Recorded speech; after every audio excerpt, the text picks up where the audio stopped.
Hello everybody, I hope you're all having a wonderful Monday. I decided I would pop on here and do a quick chat with you guys because there is so much going on right now that we need to talk about. So first of all, coffee is the choice, and I'm rocking my new, I spilled it apparently, got drips on it. Anyways, Halloween mug because Halloween is the best time of year. And anyways, yeah, so that's what's in the cup this morning. So I guess we should rewind and start with things that have been happening kind of like towards the end of last week and then move forward to today. So let's just jump right into it because there is so much going on. So towards the end of last week, we were watching the Fed come in with all of their numbers, and it seemed like everything was looking pretty steady, I guess. At least that's what they were trying to tell us. But then there's some reports. Now, I'm going to be completely honest with you guys. I'm just learning about the stock market and about the Fed and all of these types of things. It's something that I just started to learn about earlier in this year, so I am very much not proficient. Some of you may be more proficient than I. All right, sorry, I had to take that phone call. Anyways, so yeah, I'm still learning. I'm not really proficient in the stock market and stuff like that. However, I do watch some people online that really know their stuff. And I guess there's a SOM rule, S-O-H-M rule, if that's what it is. You guys can correct me if you know more than I do, of course. Leave that in the comments. But apparently, throughout the course of history, when the SOM number was 0.50 and lower, there was no recession. When that number reaches above 0.50, so like 0.51, etc., now you're in a recession. So even, we've been saying that there's been a recession. We think we're in a silent recession for quite some time. Friday, the number came out and it was 0.53. So by that number standards, we are in a recession. So that came out, and now the stock market is crashing. Now, there's some suspect that it could be because of Japan, I suppose, and I know this is very layman's terms, but Japan raised their interest rates for the first time since something like the 90s. It's crazy. And it just sent everything into a tailspin, a spiral. And I don't fully even understand that completely. I'm still trying to learn as much as I can about it. But that has sent their economy into a tailspin, and they think that that might be largely why, even through Europe and everything, the stocks are crashing. Also because of the recession number that came out on Friday, and then also because it looks like Iran is going to be going into Israel. I think that came out first on Friday, that they said they were going to do it over the weekend, and then last night they said they were going to take today. So I don't know, maybe they're just blowing smoke, but that's also something we have to watch for. So I suppose, we're probably not hearing about it on the news, but I suppose with that number coming out, that means officially that we are in a recession. So I guess we will see how things go. In the past, after those numbers reach that critical number, sometimes stocks drop immediately. Sometimes it takes a little while. It looks like they're dropping relatively quickly. If that is in reference to that, who's to say? It certainly seems like it could be. Oops, sorry guys. So what else is happening over the weekend? Okay, this is not necessarily something that just came out over the weekend, but it's something that I looked into over the weekend because I was genuinely curious. So of course, now that it seems like Harris is going to be the presidential nominee, I am still so hesitant on that. I really don't think that she's going to. I think that they're just running this as a test run to see what her numbers would look like. I really don't think she's going to be the nominee, although I could be wrong. I still am very hesitant to believe that. And the reason why is because over the weekend I thought I would like to look up her policies, because I heard that within the first 100 days, if Congress didn't pass a ban on assault weapons, which is Don't even get me started on that term, okay? Don't get me started on that term, because that's not a thing, but I digress. If Congress doesn't pass a ban, she wants to push through an executive order to ban firearms. We don't know exactly what that policy is. She just kind of spurted it out like she does most things. So I thought, well, I would like to see what the remaining policies she has looks like. So let me go ahead and look up Harris for president and see what this presidential candidate has, what her policies are. There's nothing, guys. There is crickets. Please, if somebody has a list of her policies that she wants to put in place as president, please give me a link to where I can find them. I can't find a thing. The only thing I can find is the Act Blue donate to her presidency page. There's not a single policy out there. So my question is, if you're somebody, I know you guys probably aren't, but there might be some trolls that pop on here. If you're somebody that is donating to her campaign, what policies are you donating towards? Or are you just donating towards her because she has that ever popular D behind her name? The world's crazy. The world is crazy. It's absolutely crazy. I can't get past the fact that there's literally nothing. She's running on nothing. Also, she was supposed to do a debate with Trump in Pittsburgh, I think in September, and she has backed out of that. So if you're not willing to debate and you don't have a page with your policies, something tells me you're not going to be the candidate. I don't know who's going to be, guys. This is wild. This is wild. I don't think we've ever seen anything like this at this point. She's won 0 primaries. I have no idea what country we're even living in right now. It sure seems like they're pushing that communism bit right hard. So the other thing I wanted to touch base on this video is a little bit of a catch up from a video I made a couple months ago about the large animal vet crisis. Now, in Pennsylvania, I've told you guys before in multiple videos, I had a vet, a large animal vet, a farm vet for many years. And just recently this year, they dropped me, my neighbor, all the people in my area, all the people that are outside of a certain area.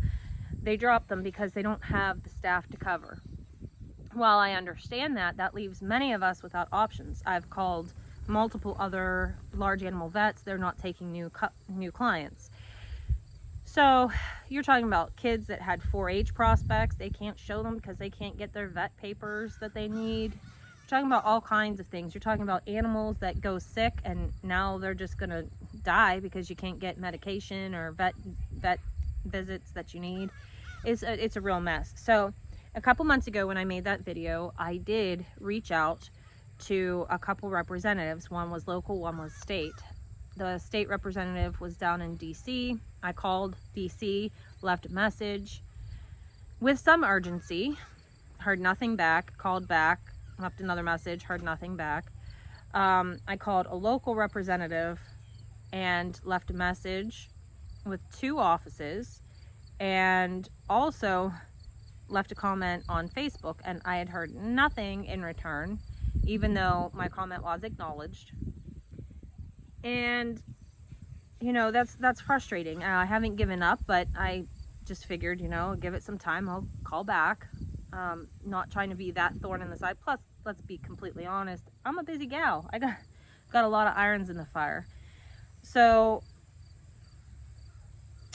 I woke up this morning and opened Facebook, which was probably my first error. And the first thing I seen was that this representative was happily showing the new thing that she had gotten passed, which was that Jeeps and Broncos their owners can now take the doors off. And that is a great thing because this was the only state where they weren't allowed to do that, and now they'll have the freedom to do so.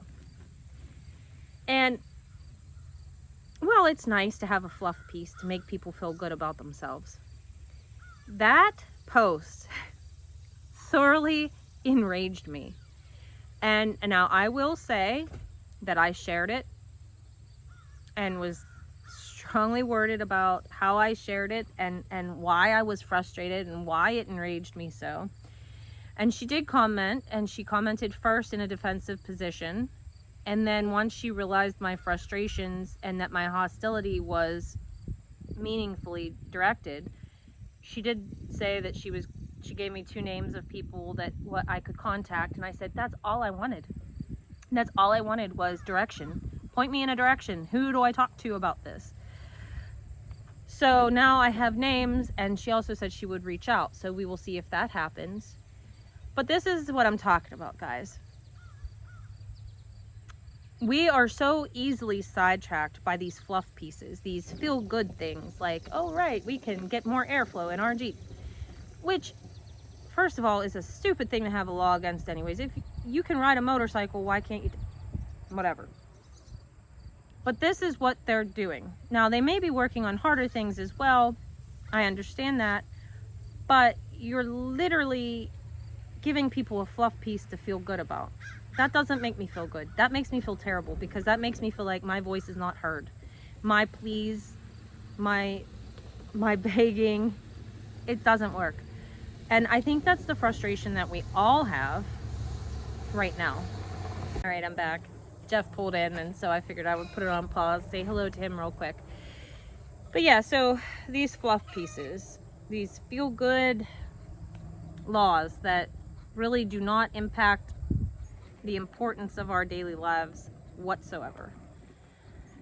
Don't get distracted by those things, guys. Those aren't of any importance. We have many bigger fish to fry. Right now, Pennsylvania's governor, you're not going to hear about this on the news, I'm sure. He's in a big scandal. Not only is he in a sexual harassment or sexual assault scandal, and it's very difficult to find the information on this too, by the way. I got a little bit of information off of X. You can find, if I can find the names of the people who put the videos in here, I'll link those in the comment section down below. I just got stung by a sweat bee, I'm sorry. Anyway, so there's a sexual harassment case. Now, we all know if this was Donald Trump, he'd already have 43 citations or whatnot. He'd already be indicted 43 times because of this. But yeah, no, Shapiro did, it looks like, pay off somebody to keep quiet about a sexual harassment charge. This isn't even like, you know, let's pay the prostitute not to say that it was consensual. No. This is, not prostitute, porn star, whatever. This was pay the lady that I assaulted to keep her mouth shut. So there's that. And then there's also, he's also involved in a voter fraud case, which is funny because I just said a week or so ago on a video that I really didn't think that he won, that I really thought that Mastriano had won the state, but I would never be able to prove that. It looks like he's tied up in a massive voter fraud case. And from what I understand, there will be jail time at some point. So you're not going to hear about that on the news. You have to do your own personal searching to find out this information. But I did actually hear about the case, and it's legit. So this is real. This isn't just being made up. I don't have all the details. Again, it's really difficult to find the details on the things that you're interested in because they're not there. You can't get the really juicy stuff that you need to know, the real things, the true things. So yeah, Shapiro's in a lot of trouble. And so it's just, everything is just so corrupt, but they want you to look over here at the shiny, sparkly, look at the good stuff. Yeah, it is nice once in a while to realize that some good things are happening, some fun things are happening, but that doesn't help the serious issues. And all joking aside, I think we all really need to focus on the serious issues, doing the hard work. Not that this was just easy to get past and it went really quick and it's a fun new thing. We don't need to be spending our time on the easy issues, the fun issues. We need to be spending our time first on the critical things and then circle back around to the fun things once we've got some sort of sanity back in the way things are run. But all of that to say that I was able to finally talk to her, finally get some names, finally do all this stuff because I opened my mouth and I ruffled some feathers and I made somebody say, oh, well, blah, blah, blah, like, you know, this was just a fun thing. No, let's not work on the fun things. Let's work on the hard things. And so by using my mouth and upsetting people, I'm getting some progress made. So this just goes back to my video on the Trump rally, my final thoughts afterwards, and everything in between. As long as we can kindly and courteously be bold enough not to be taken advantage of and use our voices and speak up, get the attention of these people and tell them that we are not happy with how things are going. You're our elected officials. You're not doing anything to help us. Maybe we can start to get some things improved on to help us with our daily lives. Maybe. It's worth a try. So every time you see these things, call them out. That's what I did, and I hope I get some progress from it. I'm hopeful. I'm a bit pensive, but I am hopeful. So with that, guys, I guess that's gonna finish this kind of lumped together video. Just kind of recapping everything that's going on. You guys know there's more going on. There's just so much more going on. It's hard to keep up with these days, and all I can recommend is that you guys continue to prepare yourself for a worst case scenario and hope that it never happens. That's all we can do at this point. So I hope you guys have a great day. We will see you in the next video. Bye.